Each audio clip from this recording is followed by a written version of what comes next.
네, 신인규 국민의힘 전 대변인 김민하 시사평론가와 함께 3인칭 시사시점 풀어 나가보겠습니다. 두 분 안녕하십니까? 안녕하세요. 네, 안녕하세요. 네, 안녕하세요. 네, 먼저 신인규 전 대변인께서 뽑아오신 오늘의 인물 누구입니까? 저는 오늘의 인물로 가장 핫한 지금 이준석 당대표를 뽑아왔습니다. 네, 이준석 당대표 일단 국민의힘 정국위에서 비대위 출범을 의결함으로써 또 비대위원장 선임이 되고요. 그러면서 이준석 대표는 해임되는 것으로 지금 해석이 돼서 그렇게 결정이 되는 거죠? 예, 지금 일단은 정국위가 어제 의결이 됐고요. 그래서 네. 이제 비상대책위원회 체제로 전환을 했습니다. 그래서 예. 비대위원장으로 이제 주호영 이제 5선의 의원을 이제 임명을 했고요. 네. 이제 어제 비대위가 출범을 했는데 사실 당내에서 지금 반대 목소리가 또 많이 있습니다. 그래서 당의 이제 정당의 민주주의라는 것이 상당히 중요한 그 헌법상의 가치고 대한민국 헌법 8조 2항에 규정이 되어 있는데 네.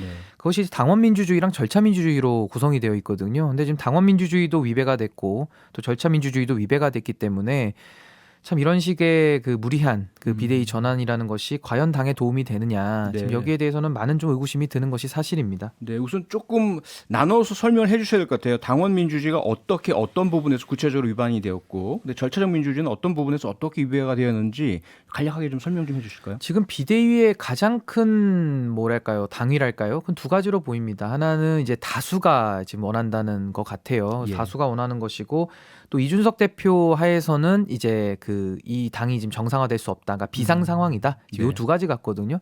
근데 비상 상황이라는 것은 뭐 사실은 비상인지 여부에 대해서 사실은 그 뭐랄까요 의도된 비상 예전에 비대위를 가고 싶은 사람들의 뭐 비상 희망 사항 같은 이제 그런 식의 좀 비대위라는 것을 지울 수가 없고 예. 핵심은 이제 다수가 원한다는 겁니다. 절대 다수가 원한다는 지금 논리라서 네. 이제 이준석 대표가 억울한데 억울함을 참아라 이제 이런 얘기가 많이 나옵니다. 그래서 가처분하지 말아라 뭐 이런 얘기까지 연결이 되는 것이고 네. 근데 이렇게 되면은 이제 당원 민주주의가 어떻게 위배되냐면요. 그 당 대표라는 자리는 사실 당과 원내가 다르지 않습니까? 네. 당은 당에서 전당대회를 통해서 민주적으로 당 대표를 뽑습니다.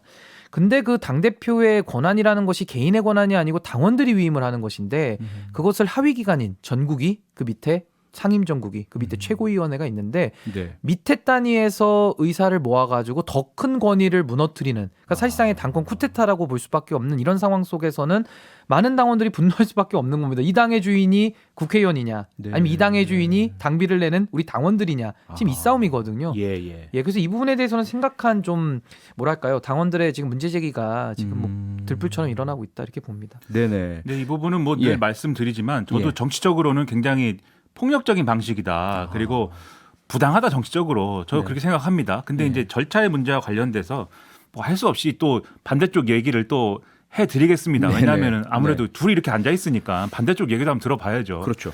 그러니까 이런 얘기인 것 같아요. 지금 이제 이 절차상 문제가 없다라고 이제 얘기하는 쪽은 예를 들면은 이준석 대표가 전당대회가 선출한 건 맞지만 이 전당대회가 선출하는 건 대표직을 맡을 사람이 누구인가를 결정하는 거고 그 대표직을 맡은 사람이 이후에 어떻게 하느냐에 따라서 그 직에 어떤 변동이 생기거나 이런 것들은 당원 당규에 규정된 방식으로 할 수 있는 거다 이 논리거든요. 그러니까 예를 들어서 네. 윤리위에서 예를 들면 제명이라든지 이런 결정을 당대표에 대해서 그러면은 못 하는 거냐 전당대회에서 뽑았으니까 네. 이런 논리로도 가능하고 그리고 지금 결과적으로 말씀대로 하려면은 전당대회 결정이 당원 당규상의 근거 없이 그러면 이렇게 뭐 뒤집어진다든지 이런 것이 됐어야 되는데 뭐 그렇지도 않은 것이다 이렇게 설명을 하고 있어요. 그래서 아마 네. 가처분 신청의 어떤 인용의 가능성에 있어서는 뭐 뒤에 얘기하시겠지만 인용의 가능성에 있어서는 그런 얘기 하더라고요.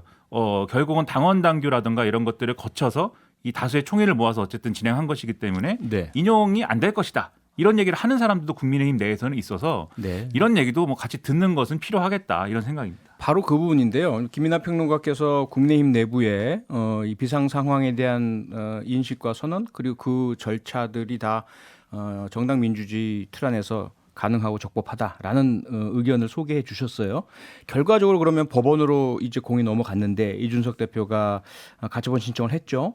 그러면 신인규 대변인이나 혹은 주변에 계신 분들이 한번 살펴본 가처분이 인용될 가능성, 이준석 대표의 승소 가능성 얼마나 된다고 보세요? 일단 사실 그 다수가 원하니까 절대 다수가 원하니까 가능하다는 논리는 참 이게 내로남불에 빠질 수밖에 없는 것인 게 민주당이 절대다수 의석 갖고 있지 않습니까? 국회 안에서 자신들의 근육 자랑 많이 했어요. 그래서 검수완박이라든지 저는 그거 많이 비판했습니다. 왜냐하면 다수가 옳다고 해서 절차를 위반하면서 자신들의 뜻을 관철시킨다 한들 그건 절차민주주의 위반이거든요. 그래서 심지어 국민의힘에서 그걸 가지고서 권한쟁의 심판까지 지금 청구한 걸로 알고 있습니다. 잠시만요. 저희가 광고 듣고 돌아와서 계속해서 이어가도록 하겠습니다. 네, 3인칭 시사시점 신인규 국민의힘 전 대변인 김민하 시사평론가 두 분과 함께하고 있고요. 오늘의 인물로 뽑힌 이준석 국민의힘 전 대표에 대한 그 국민의힘에서의 어떤 해임 절차 과정의 적법성, 절차적 정당성 이런 거 이야기하고 있었습니다.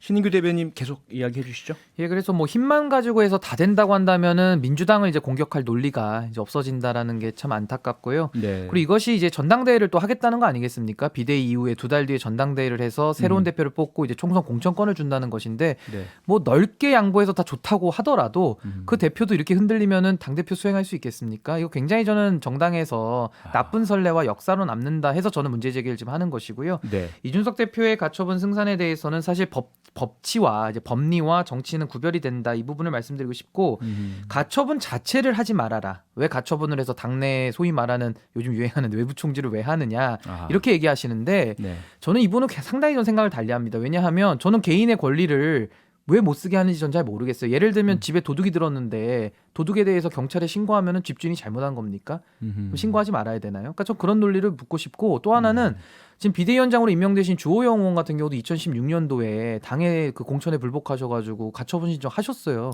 그리고 윤석열 대통령도 과거에 검찰총장 재직 시절에 추미애 장관의 상당히 부당한 공격과 압력을 받지 않았습니까? 거기에 대해서 직무정지당하고 집행정지 가처분 똑같습니다. 행정법원 맞습니다. 신분이 다른 건데 네. 거기에 대해서 많은 국민이 응원하셨거든요. 저는 지금도 그 상황과 전 다르지 않다. 저는 이렇게 보기 때문에 네. 저는 판사가 법과 양심에 따라서 저는 판단할 일이지 그거에 대해서 한 개인의 권리를 하고 말고를 옆에서 타박할 건 아니다 이렇게 봅니다. 네. 근데 이제 말씀하신 것들에 대한 또 반론을 또 펴는 모양이에요 내부에서. 네. 그래서 예를 들면은 이제 윤석열 대통령이 그 당시에 이제 그 가처분 신청 내고 했던 것은 결국 행정기관의 처분에 대한 이제 그 부분이었기 때문에 네. 정당 내, 그러니까 정당이라는 거는 이게 일종의 이제 어떤 단체인 것이잖아요. 정치를 목적으로 이제 모인 단체인 것인데. 결사체죠, 정치 결사체. 그렇죠. 네. 그 결사체 내에서 이제 결정한 거에 대한 그런 것과는 좀 결이 다를 수 있다. 이 점이 있는 것이고, 그 다음에 이제 아까도 이제 말씀 쭉 해주셨는데. 예를 들면 최고위원들도 이제 전당대회에서 어쨌든 뽑은 사람들인데 그럼 최고위원들이 결정하면 대표임이 되는 거냐 뭐 이것도 아닌 거잖아요. 네. 그래서 이제 정치적으로는 당연히 이런 결정들에 대해서 지금까지 흘러온 과정들에 대해서 부정적으로 평가하고 저는 이거 국민의힘이 나중에 이런 과정 이런 폭력적인 과정을 거쳐갖고 이준석 대표를 무력화시킨 거에 대해서는 정치적으로 대가를 치를 거라고 봅니다. 근데 가처분 신청이라는 것은 결국은 당원 당규라는 어떤 절차적인 위배가 핵심인 것이잖아요. 그렇죠. 근데 그런 부분에 있어서는 지금 당원 당규대로 했다라고 지금 주장을 하는 거지 않습니까? 이쪽에서는. 네. 그런 문제가 있기 때문에 그래서 아마 제가 볼 때는 신인규 변호사님은 이거는 이 가처분 신청 당연히 인용된다 이렇게 보시지만 이런 논점들이 있기 때문에 내에서는 뭐 인용 안 될 수 있다. 네. 낙관적으로 보는 시선도 그래서 이제 있는 것 같아요. 그런 얘기인 것 같습니다. 이게. 네. 어쨌든 이번 법원의 결정이 상당히 중요한 대한민국 정치사 정당사의 중요한 분수령이 될 것 같습니다. 그래서 어쨌든 결과와 상관없이 한 개인의 권리 혹은 한 정치인의 권리를 행사하지 말라라는 것은 좀 지나치다라는 신인균 대변인의 말씀에 저도 좀 수긍이 가네요. 그렇죠. 그리고 그건 막을 수가 없는 거죠. 가처분 신청을 하겠다는데 그걸 어떻게 막습니까? 다만 그러니까요. 이제 주장은 이런 주장을 하는 거죠. 가처분 신청이 인용이 되든 또는 뭐 기각이 되든 어떤 경우든 국민의힘에 끼칠 혼란이 상당히 크기 때문에 네. 안 해줬으면 좋겠다 뭐 이렇게 얘기를 하는 건데 그러나 뭐 어떻게 막겠습니까 하는 걸 벌써 했지 않습니까? 그렇죠. 뭐 막을 수 없는 거죠. 그리고 저는 혼란에 대해서도 그 혼란을 수습하기 위해서는 양쪽 대립 당사자의 주장이 좀 엇갈리고 있지 않습니까? 예. 해석이 다르거든요. 네. 그럼 제3자, 그러니까 법원이라는 독립된 사법부 그리고 어떤 갈등의 최종적 보루로서 이제 결정하지 않습니까? 네. 사법부는 존중을 받기 때문에 그 결정에 따르는 것이죠. 근데 그거 자체를 하지 말아라. 그냥 억울하니까 참어라. 이런 논리는 좀 많은 분들의 공감하기 어려울 거라고 봅니다. 네. 앞서 당원 민주주의의 중요성 말씀 주셨는데 현재 당원들 중에서 지금의 상황이 문제가 있다는 인식을 가지고 계신 분들, 국민의힘 바로 세우기 줄여서 국바세라고 하죠. 지금 상황 현황 어떻습니까?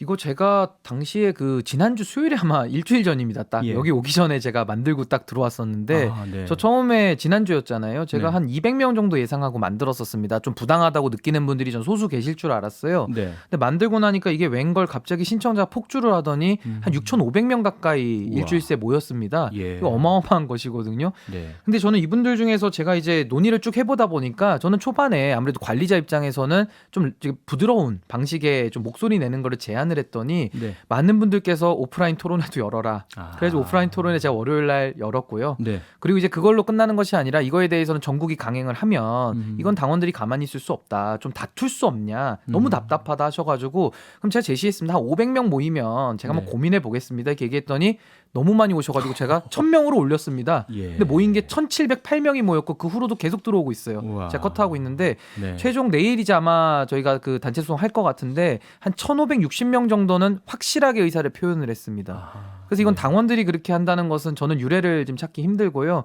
이 당원들의 분노 그리고 카페 가입자도 지금 2,500명이 넘었거든요. 토요일에 만들었습니다. 네. 그러니까 이런 것들을 봤을 때는 이건 지금 어떠한 개인이 할 수 있는 범위는 넘어섰다. 당원들이 분노하고 있다. 전 이렇게 평가를 합니다. 그러니까 이런 알겠습니다. 움직임들이 네. 단순히 뭐 이준석이라는 정치인에 대한 뭐 일방적인 지지라든지 이런 거라기보다는 이 보수 정당이 과거와 같은 논리, 정말 이 대통령이 있으면 그 대통령의 뜻에 따라서 일렬로 쫙 줄 서가지고 네. 대통령의 뜻에 따라서 움직이는 그런 방식의 보수 정치가 더 이상 아니었으면 좋겠다라고 하는 바람들인 거잖아요. 그렇죠. 이게 가처분 신청 결과가 어떻게 나오든지 간에 법적인 네. 결론이 어떻게 나오든지 간에 저는 이런 움직임 자체는 예. 보수 정치의 상당한 이제 걸음이 될 것이고 네. 앞으로 상당히 좋은 영향을 끼칠 수 있는 그런 영향력으로 갈 것이고 그렇게 만들어야 되는 그런 책임도 또 지금 이 국민의힘에 있다라고 생각을 합니다. 네. 저도 한 말씀만 드리면은 예. 전 이거 우리 민주주의가 치러야 될 안타까운 전 비용이라고 봅니다. 정말 그렇죠. 정당을 그렇죠. 정상화하기 위해서 네. 많은 분들의 이런 비용이 좀 지출되고 있다. 저는 이렇게 봅니다. 네, 그 비용이 잘 쓰여져서 좋은 성과 결실로 나타나길 바라겠습니다. 자, 그러면 다음으로 김민하 평론가가 가져오신 오늘의 이슈는 어떤 겁니까? 김혜경 씨의 법인카드 논란 어디까지 왔는가 이거를 정리를 해보겠습니다. 네, 경찰에서 출석 요구를 했다고 김혜경 씨에 대해서요. 알고 있는데 어떤 상황이죠 지금? 일단 이재명 의원실이 페이스북에 글을 올려서 이렇게 밝혔습니다. 출석 요구서를 받았고 예. 이게 어떤 사건이냐? 당내 대선 경선 출마를 공식 선언한 이유는 지난해 8월 2일에 이 김혜경 씨하고 당 관련 인사 3명. 그러니까 이게 내용은 정치인들의 배우자들이거든요. 아, 네. 배우자들하고 같이 서울의 음식점에서 점심 식사를 했는데 네. 이 비용의 일부가 경기도 업무추진비 법인카드로 결제가 됐다라는 내용으로 조사를 받는다라는 내용이에요. 네. 여기에 대해서 이재명 의원실이 해명은 김혜경 씨 식사 비용은 이제 그 당시에 선거 캠프 자금, 이 정치 자금으로 네. 그걸로 결제를 했다. 예. 그런 나머지 3사람과 수행원들의 이 식사 비용은 네. 누가 어떻게 결제했는지 모르는데 나중에 보니까 예. 경기도 카드로 결제가 됐더라. 어허. 예, 이건 몰랐다. 이게 네. 이제 해명 내용입니다.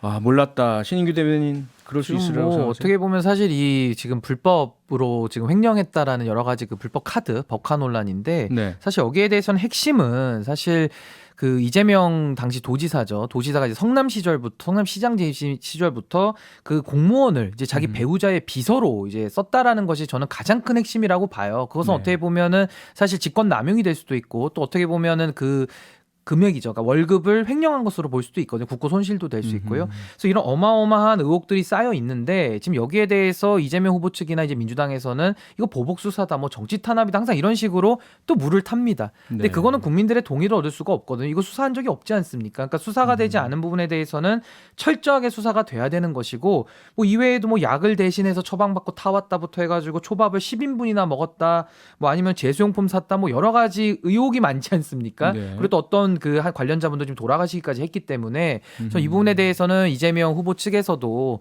보복 수사, 탄압 수사 말할 것이 아니라 전 정정당당하게 수사를 받고 죄가 있으면 처벌을 받고 죄가 없으면 처벌을 안 받는 거 아니겠습니까? 네, 그렇죠. 그렇게 임해졌으면 좋겠습니다. 김민하 저는 평론가 뭐- 그럼 이거 어떻게 된 건지 좀 파악이 됐나요? 그러니까 이게 지금 말씀하신 것처럼 예. 이재명 후보 측에서 사실관계를 기본으로 한 해명을 할 필요가 있어요. 그러니까 그렇죠. 그 경찰이나 검찰 수사의 의도나 이런 거에 대해서 네. 저는 뭐 어떤 의도를 가질 수 있다고 봐요. 수사기관이. 그럴 가능성도 있다. 예를 들면 지금 뭐 예를 들면 티타임도 부활시키고 그다음에 공소장 공개에 대해서 좀 더 적극적으로 하자고 하는데 조선일보라는 신문에 보면 팔면봉이란 코너가 있습니다. 그 네. 코너에 한 줄 써 있더라고요. 어떤 수사를 하길래 무대부터 만드는가 뭐 이렇게 써 있는데 아. 그러면 그런 의심 가질 수도 있습니다. 그런데 예. 국민들이 보는 거는 검경의 의도도 보지만 실제로 어떤 사건이 일어났던 거냐. 그거를 그렇죠. 그게 어떻게 된 거냐. 이걸 국민들은 보는 거거든요. 그렇죠. 근데 지금 보면은 이재명 의원실의 설명이 잘 이해가 안 돼요. 저는 어떤 부분이냐면, 그러니까 이런 얘기입니다. 결국 이게 언론에 의해서 보도가 된 이 실제 법인카드로 지출을 했고 그 지출한 것을 언론에 제보한 모 씨가 있어요. 지금 있죠. 그리고 예. 그 모 씨가 평소에 그런 지출을 하고 나서 보고를 하고 지시를 받았던 배모 씨가 있습니다. 네. 이 배모 씨가 이제 이재명 의원하고 김혜경 씨의 측근인 거잖아요. 성남 시절부터 그렇죠. 갖춘, 네. 근데 그 배모 씨한테 지금 말씀드린 이 현장에서 결제를 어떻게 했는지 다 보고를 해요. 네. 김혜경 씨 거는 뭐 이렇게 결제를 했고 나머지 10만 원은 이렇게 결제를 했습니다라는 걸. 네. 그럼 배모 씨는 최소한 여기서 어떻게 결제되는 걸 아는 거죠. 그렇죠. 근데 문제는 이 행사가 경기도 행사도 아닙니다. 배모 씨는 어쨌든 뭐 그 채용이 적법했든 어쨌든 경기도 공무원인 거잖아요. 그렇죠. 경기도 행사도 아닌데 여기에 가서 이 김혜경 씨도 모르는 어떤 비용에 대해서 경기도 카드로 배모 씨가 이 어떤 결제나 이런 것들을 지시하고 보고를 받았다는 거예요. 네. 그럼 과연 이것을 김혜경 씨가 모르는 상황에서 배모 씨가 알아서 그 모든 일정들을 파악해가지고 이 모 씨에게 이렇게 결제하라고 지시할 수 있었겠느냐. 네. 이게 의문인 거거든요. 그렇죠. 근데 이제 이재명 의원실과 김혜경 씨의 해명은 계속 배모 씨가 결국은 배모 씨가 다 알아서 한 거고 우리는 몰랐다예요. 이것을 국민들이 납득할 수 있겠습니까? 네. 저는 상당한 의문이 있기 때문에 해명을 사실관계를 기초로 해서 정확히 해줘야 된다고 봅니다. 근데 네네. 이제 그 도마뱀이 꼬리 자르는 거랑 좀 비슷하다고 국민들이 보실 것 같고요. 저는 이제 배모 씨 같은 경우는 공무원 생활 10몇 년 했는데 기한 문서 하나가 없다라는 게 참 기가 막힌 일이고 예. 그 녹취록도 나오지 않았습니까? 지시하는 배모 씨의 목소리가 다 나와 있는 게 이미 방송에 있어요. 공개가 됐죠. 예, 이미 공개가 됐고 네. 사실 공복이라고 하지 않습니까? 공무원은 이제 공적 책임감을 가지는 공인인 것인데 저는 이 사안의 핵심을 저는 권력의 사유화라고 봅니다. 저는 이재명 후보가 답을 해야 할 의무가 있고 권력을 사유화했다라는 의혹이 짙어지고 있기 때문에 이런 분이 저는 대선에 나오고 지선에서 상임선대위원장 맡고 또 당대표 하겠다라는 이 대한민국의 현실이 참 매우 안타깝습니다. 너무 대한민국이 네. 이 말로 가면 이제 굉장히 희망이 없어요. 왜냐하면 신인규 대변인 지금 국민의힘 내에서 이렇게 싸우고 있고 네. 근데 또 평가하시길 민주당도 희망이 없고 이렇게 가면은 권력의 사유화라는 것은 네. 상당히 이거는 공무원으로서는 매우 네. 좀 부당한 거 아니겠습니까? 그럼 대한민국에 비용을 희망이 치르고 없고 희망을 찾아야죠. 그렇죠. 네. 표창원의 뉴스 하이킥에만 희망이 있으니 어떻게 하면 좋겠습니까? 네. 이거를. 어쨌든 오늘은 여기서 마쳐야 되겠습니다. 신인규 전 대변인, 김민아 시사평론가 수고 많으셨습니다. 고맙습니다. 고맙습니다. 감사합니다. 평일 저녁 6시 5분에 여러분을 찾아갑니다. MBC 라디오 표창원의 뉴스 하이킥.